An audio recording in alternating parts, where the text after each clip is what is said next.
தர்ஷிகா சாச்சனாவே வந்து அழுவ வச்சுட்டாங்கப்பா. ஸோ சாச்சனா வந்து கதறி கதறி அழுவுறாங்க. "அக்கா என்னால முடியலக்கா. நெகட்டிவிட்டியே ஃபேஸ் பண்ண முடியலக்கா" அப்படி சொல்றாங்க. அப்படி என்ன ஆச்சு அப்படின்னா, தர்ஷிகா வந்து என்ன சொல்றாங்க அப்படின்னா, "இருக்க போறது ஒரு 10 நாள், 1 வாரம் தான். இங்கே வந்து ஏன் மறுபடியும் வந்து நெகட்டிவா காட்டுறீங்க? நெகட்டிவ் கன்டென்ட் ஏன் குடுக்குறீங்க? ஜாலியா இருந்துட்டு போலாமே இந்த வீட்ல" அப்படி சொன்ன உடனே பயங்கர ஹிட் ஆயிடுச்சு சாச்சனாவுக்கு. "அக்கா ஏற்கனவே நான் நெகட்டிவிட்டி நெறைய ஃபேஸ் பண்ணிட்டேன். இப்பவும் நான் அந்த மாரி தான் வெளிய இருக்கா. நான் நெகட்டிவா பண்ணிட்டேனா? என்னால முடியலக்கா. நெகட்டிவிட்டியே ஃபேஸ் பண்ண முடியலக்கா" அப்படி சொல்லிட்டு பயங்கரமா அழுவுறாங்க. ஸோ சுனிதாவும் வந்து கன்சோல் பண்றாங்க. ஸோ இத தான் வந்து சுனிதா சொல்றாங்க போல. ஸோ சௌந்தர்யாவுடைய அ அதாவது சௌந்தர்யாவுடைய டீம் தான் வந்துட்டு சுனிதாவையும் சாச்சனாவும் வந்து நெகட்டிவா காட்டுறாங்க அப்படின்னு வந்து சொல்றாங்க. ஆக்சுவலி அவங்க வந்து அப்படி காமிக்கல. அதாவது வந்து சௌந்தர்யாவோட ஃபேன்ஸ் வந்து உங்கள வந்து புட் டவுன் பண்ணல.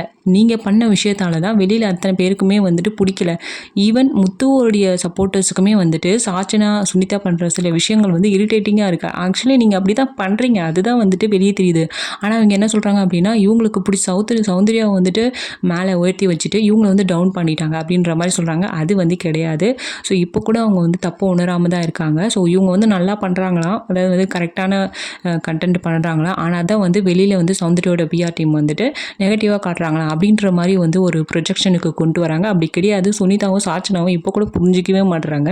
ஸோ அதனால தான் வந்துட்டு மறுபடியும் இப்போ வெளிய போனா சௌந்தர்யாவோட பிஆர் டீம்லாம் வந்துட்டு எங்கள அடிப்பாங்களோ அப்படின்னு வந்து பார்க்குறாங்க. அவங்க அப்படி பண்ண மாட்டாங்க. நீங்க பண்ண விஷயத்துக்கு தான் நீங்க அனுபவிக்கிறீங்க. அத வந்து இவங்க புரிஞ்சுக்கவே மாட்டாங்க ஒரு நாள் கூட. ஸோ சாச்சனா அழுது பார்க்கும்போது ஒரு சைடு பாவமா இருந்தாலும், ஒரு சைடு வந்து நீ பண்ண விஷயத்துக்கு வந்துட்டு உனக்கு வேணும் தான் அப்படின்ற மாரி தான் வந்து சந்தோஷமா இருக்கும் ஒரு சைடு. ஆனா அந்த பொண்ணு இந்த சின்ன வயசுல வந்துட்டு இவ்வளோ ஸ்ட்ராங்கா, போல்டா வந்துட்டு பேசுறது வந்து ஒரு சைடு பார்க்கும்போது ப்ரௌடாவும் இருக்கு. ஸோ பயப்படாத சாச்சனா, உன்ன யாரும் எதுவும் பண்ண மாட்டாங்க. ஆனா வந்துட்டு மத்தவங்கள புட் டவுன் பண்ணி பேசாத. உனக்கு புடிச்சவங்களுக்காக மத்தவங்கள புட் டவுன் பண்ணி பேசினா, உங்கள அடிக்க தான் செய்வாங்க. ஸோ வந்துட்டு அது வந்து உன்கிட்ட தான் இருக்கு. உன்ன காப்பாத்திக்க வேண்டியது அப்படின்றது தான் வந்து என்னோட கருத்தா இருக்கு. ஸோ உங்களுக்கு என்ன தோணுது? இப்ப சாச்சனா அழுவது வந்து நடிப்பா? சிம்பதி கிரியேட் பண்றாங்களா? அப்ப வந்துட்டு உங்களுக்கு வந்து அழுக, சௌந்தர்யாவுக்கு வந்தா அது வந்துட்டு என்னது சிம்பதியா? எப்படி இவ்வளோ கேவலமா யோசிக்கிறீங்க அப்படின்னு தான் தெரியல. இன்னமும் இந்த ஜென்மங்கள் வந்து திருந்த போறதில்ல. ஸோ இது வந்து பிக் பாஸ்ல இருக்க ஒரு 100 நாள் ஒரு 100 நாள் போட்டி மட்டும் தான். ஆனா வெளி வாழ்க்கையிலே வந்துட்டு நீங்க இதே மாரி இருந்தீங்க அப்படின்னா, நெறைய அடி வாங்குவீங்க வாழ்க்கையில அப்படின்றது தான் வந்து நெறைய பேரோட கருத்தா இருக்கு. ஸோ உங்களுக்கு என்ன தோணுது சாச்சனாவ பத்தி அப்படின்றத கமெண்ட்ல சொல்லுங்க.